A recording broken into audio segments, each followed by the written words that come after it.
Bem, boa tarde, eu sou o professor Rogério.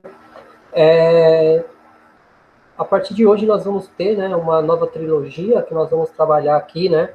São três povos que eu acho que foram a base para a formação da sociedade ocidental. Esses três povos, né, foram os persas, os hebreus e os fenícios, né? Então foram eles que deram a base para a sociedade ocidental e eles foram a base para a sociedade clássica.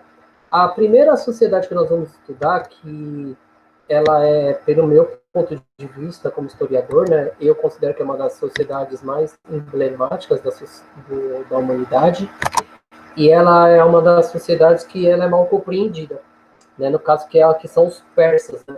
Então, os persas, um conjunto de povos, né, que foram quase apagados da humanidade, da história. Bem, então, por que o conjunto de povos, né? Então, porque quando nós trabalhamos os povos antigos, nós temos uma visão errada, né, de lidar a situação, que nós colocamos que todo mundo que vive dentro de um território, teoricamente, todos eles são iguais, ou eles têm a mesma cultura, né, ou eles, né, respondem a um governo centralizado. No caso aí, nós temos que entender que os persas, eles eram vários povos que viviam no mesmo território, só que cada cidade tinha a sua própria administração, o que nós chamamos de cidades-estados. Então vamos começar aqui. Então, as sociedades na antiguidade, em sua maioria, foram ignoradas pela ciência da história. Assim, os primeiros narradores usavam o seu trabalho para valorizar os vencedores e quase apagando os derrotados. Então, por que é importante nós frisarmos isso, né? Porque quem vai contar a história, né, no caso, foram os gregos. Então, os gregos vão dar um início da história clássica, né, o que aconteceu naquele período. Então, eles vão retratar aquilo que era importante para eles e deixando de lado aquilo que eles consideravam ser, né, negativo ou que não tivesse tanto valor. No caso, os persas são uma sociedade dela. Então, aquilo, né, que nós, né, vamos trabalhar. Então, o que sabemos dos persas foi escrito pelos gregos, assim, esses apenas relataram seu ponto de vista sobre esse vasto império e que foi derrotado nas guerras médicas, né, no caso, né, a guerra entre gregos e persas. Então, o eurocentrismo minimizam, né, a sociedade, assim, as sociedades, né, grega é uma organização, né, que não contavam com a razão. Né? Então, aqueles que não eram gregos eram considerados bárbaros. Então, mas deixando de lado a riqueza de uma sociedade sofista, né, com sua organização política bem mais avançada do que os seus relatores. Então, no caso dos persas, né, eles tinham uma organização social, só que qual é o maior problema? Como eles perderam a guerra, então eles foram praticamente esquecidos ou, de uma certa forma, tentaram apagar a sua história. Isso nós estamos pesquisando com mais força na nossa atualidade e como é que a história deles vai ser, né, contada. Bem, então aqui nós temos um monumento, né, um monumento persa, né, que ele é, ele é muito visitado, né, e como é que a sua sociedade ela era sofisticada. Ela não era uma sociedade bárbara como retratam, né, os filmes, os livros, as histórias em quadrinhos. Bem, então, a civilização persa foi uma das maiores expressivas civilizações da antiguidade. Então, a Pérsia situava-se ao leste da Mesopotâmia, num extenso planalto onde hoje corresponde o Irã, né? Então, localizado entre o Golfo Pérsico e o Mar Cáspio. Então, ao contrário das regiões vizinhas, possuía poucas terras férteis. Então, essa civilização estabeleceu-se no território por volta de 550 a.C. Então, uma coisa importante, diferentemente da sociedade que nós estamos estudando até agora, os persas não tinham um rio muito importante. Então, as terras não eram férteis. Então, como é que eles vão impor essa vontade? Né? Ou pelo comércio ou pela força militar. Então, essa é uma questão muito importante, porque os persas vão dominar os povos vizinhos. Só que quando eles dominavam os povos vizinhos, eles mantinham a elite local, permitindo que a continuidade da sua cultura, mas sendo obrigados a pagar impostos e fornecendo homens para o seu exército. Então, no caso aí, né, então as terras férteis, né, que eles não contavam, eles eram obrigados a expandir o seu território. Então, isso vai fazer com que eles vão dominando aquelas regiões e isso vai fazer com que o império cresça. Só que uma forma que eles vão organizar essa sociedade vai permitir que a cultura e a religião daqueles povos sejam mantidas. Isso vai dar certas vantagens a eles, né, que a gente vai ver um pouquinho mais para frente. Só que eles tinham que fornecer produtos, comida e fornecer homens para o exército. Tanto é que o Império Persa tinha o maior exército do período. Só que é um problema também a ser trabalhado. Esse exército não era unido, eles não tinham uma causa comum.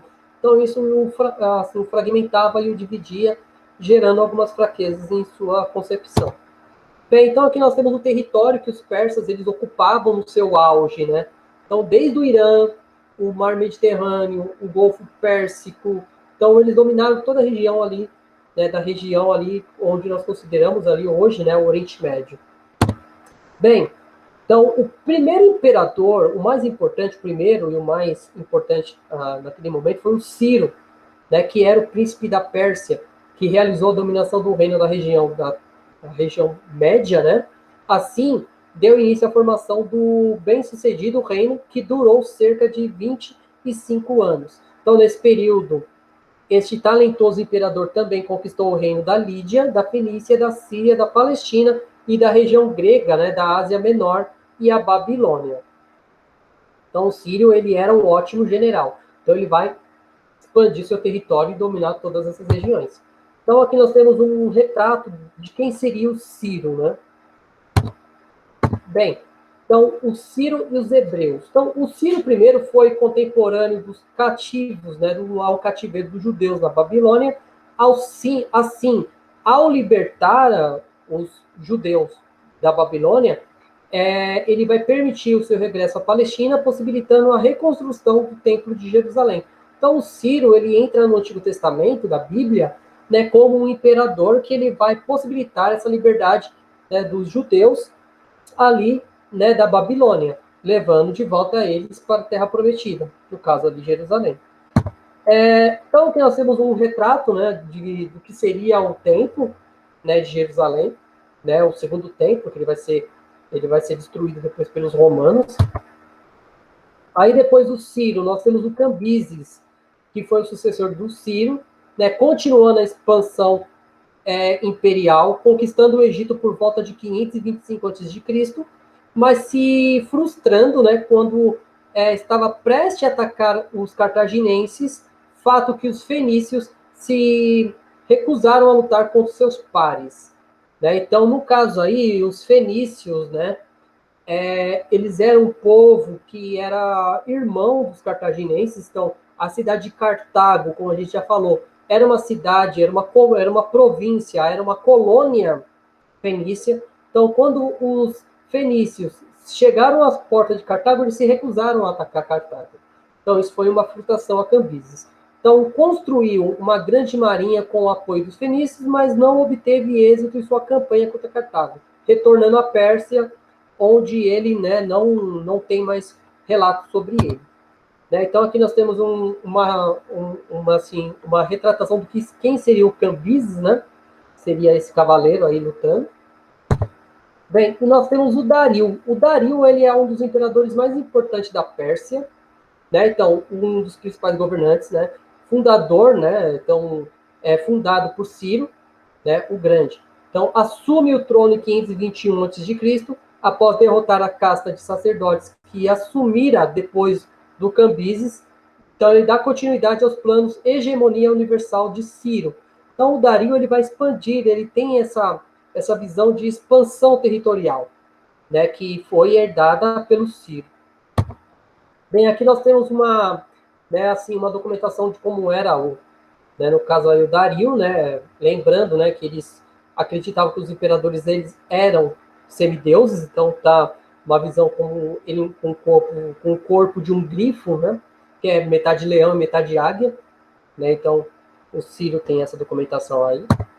Bem, então o Ciro ele vai ter algumas práticas políticas administrativas bem interessantes. Então, primeiro, então ele vai organizar o Império Persa em satrápias.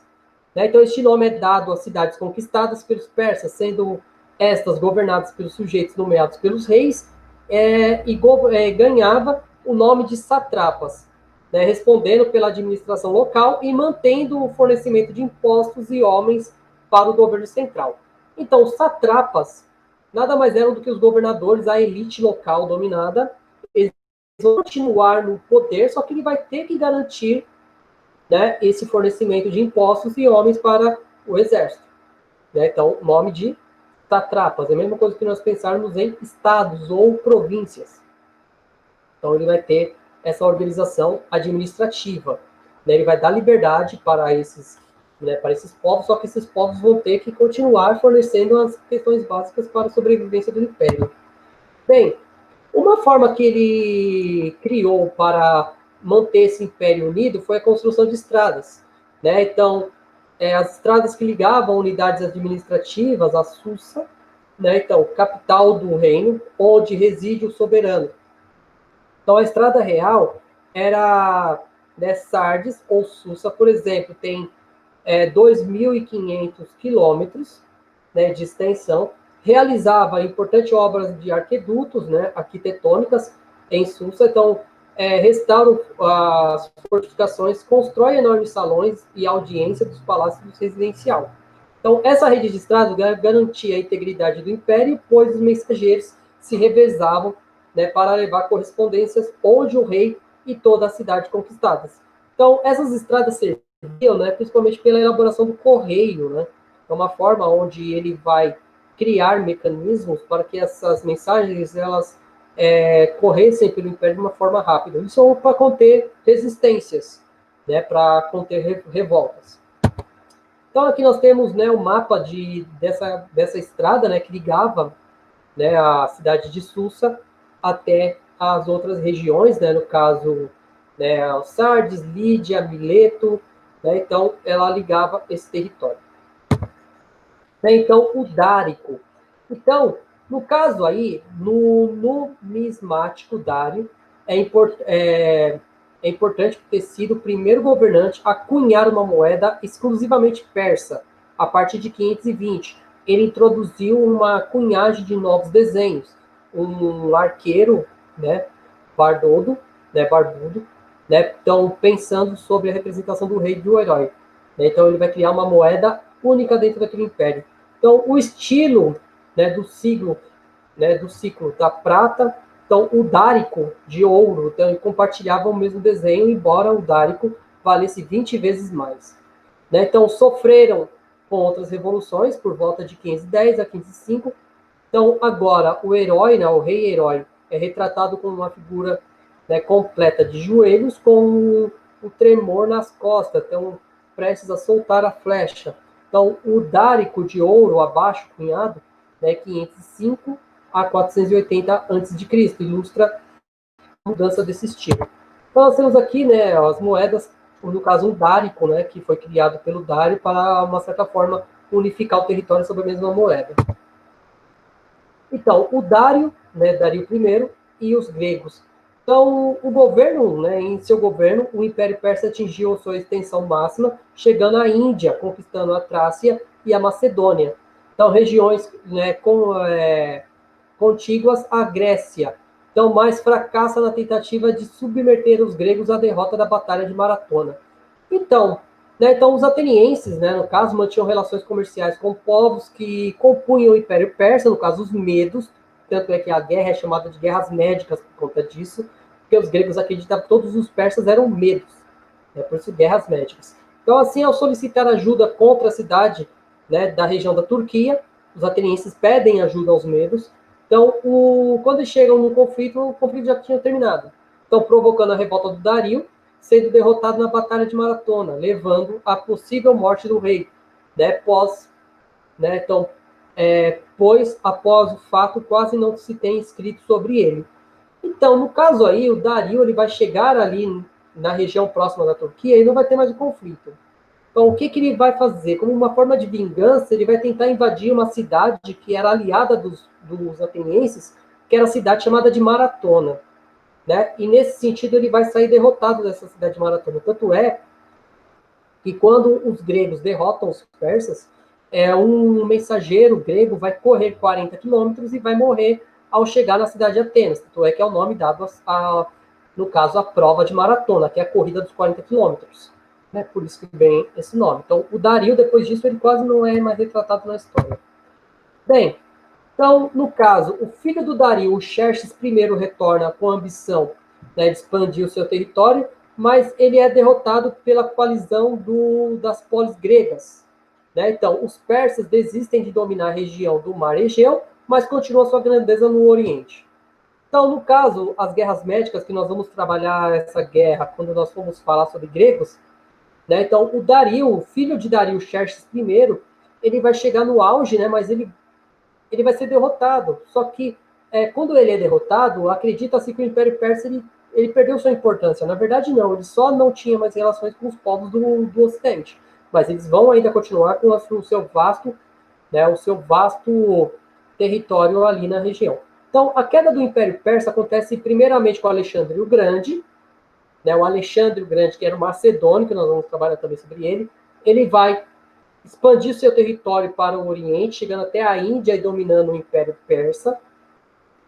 E ele vai fazer parte, né, do período helenístico, contribuindo para a elaboração da cultura sofisticada ostentada por eles. Então, a questão da cultura helenística tem muito das culturas orientais. Então, depois de Alexandre o Grande, os persas são conquistados pelos mongóis e deixam de deter a mesma força. Então, os persas, depois que o Alexandre o Grande ele cai, né, então esse território vai ser dominado pelos povos que vêm do Oriente, no caso os mongóis do deserto, né, entre a Sibéria e a China. Né? Então, é um território ali de povos nômades, e esses povos nômades vão expandir seu território, e isso vai fazer com que o Império Persa chegue ao seu fim. Então, aqui nós temos, né, duas representações do rei Xerxes, né, no caso de pedra, uma visão mais concreta desse imperador, e aqui nós temos uma cena, né, do filme 300, que foi representado o Xerxes pelo ator brasileiro chamado Rodrigo Santoro. Então nós temos duas visões aí que nós vamos discutir um pouquinho mais para frente nesse mesmo momento. Então, a organização persa, né? Então, dessa forma, a sociedade civil persa era estamental e rígida, então não tinha transição social. Somente em determinadas situações peculiares essa tradição social era quebrada. Então, a coluna principal do império era o soldado persa. Então, eles tinham maior valor dentro da sociedade porque eram responsáveis pela organização e de diferentes povos e da proteção das fronteiras. Então, era uma sociedade estamental. Então, quase não haveria ascensão social, né? Não haveria mudanças sociais significativas. O exército, sim, porque eles eram aqueles que garantiam a soberania do império, então as fronteiras unidas. Então, o exército tinha essa visão diferente aí. Bem, então, a economia persa, então, eles viviam da agropecuária, né, então, e da mineração, do artesanato, principalmente da tapeçaria e dos impostos. Né? Então, eles criavam animais para a produção de lã, e essa lã vai dar o resultado ao tapete, né, a tapeçaria persa, que é uma das marcas mais importantes até os dias de hoje da sociedade que vivia ainda ali naquele território. Então, a construção de estradas reais proporcionou o desenvolvimento do comércio. Então, nesta altura, foi criada a moeda designada por Dárico. Então, a criação do Dário foi importante para a realização do comércio. Bem, a religião persa. Então, a religião, ela é uma religião dualista, né? Então, ela tem como livro sagrado o Zed Vesta, né, no qual conta a narrativa de Ahura Mazda, então Deus da bondade, da sabedoria, e sobre Arimã, Deus das trevas. Seguidores dessa fé acreditavam que no final dos tempos, né, então o dia do Apocalipse, a Ahura Mazda venceria Arimã e levará todos aqueles que escolheram o caminho do bem para o céu. Bem, então, é isso que eles vão criar aí, é o que nós chamamos de dualismo, né? Ou maniqueísmo.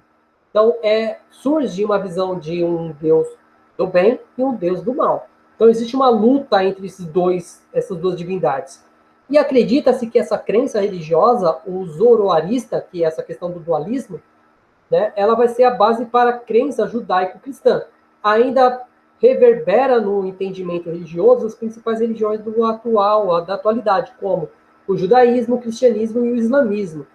Então, essa visão aí de dualismo, de religião assim, monoteísta, tem, segundo alguns estudiosos da religião, tem início aí com os persas. Então, os persas vão criar essa doutrinação que os judeus, os cristãos e os muçulmanos adotaram para si. Então, aqui nós temos uma representação de um templo usuarista, né? Então, esse seria o Deus superior do bem.